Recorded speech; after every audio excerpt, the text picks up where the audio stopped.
昨透早新北三甲有民众骑乌托邦雄雄感觉身躯疼疼，怀疑有人咧乌白甲大比比笑。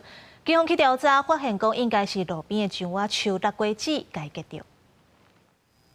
一路骑通过真一路口半路有疼的感觉，身体雄雄被弹着，互骑机车人行一条，好亲像互比比弹攻击。会弹到的那种感觉，那骑行的时候会对手机响。对，所以我觉得危险的点是这个。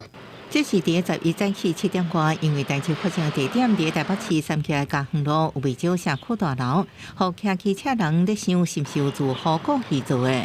在我们的社区，我们没有看过说有小朋友拿着 BB 枪在玩。目前没有接到住户的反应，连目前都没有。警方接到消息，等现场经过初步调查，案情大反转，怀疑凶手就是伊。涂骹落落去的树仔子，为路树落落去弹着起司。痛一定会啦，因为你骑得很快，速度很快，还是难免一定会的。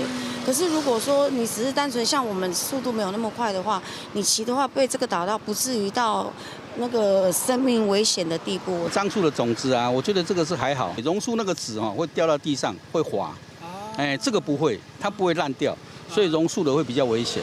小小一粒，经过学者初步推断，就是从树的树仔子每年9月开始就会落落去，啊，不过路顶悬看到落袂少的树仔子，就惊影响行车安全。慢跑的啊，跑步运动的人啊，或者是骑脚踏车的，都可能会多少有点影响啦。可是摩托车以上这个轮胎大的，应该都不会有什么问题啦。虽然是一粒树仔子冒出来乌龙带，啊，不过学者提醒，规涂骹的树仔子，若是路人慢走、骑脚踏车，拢要注意。记者综合报道。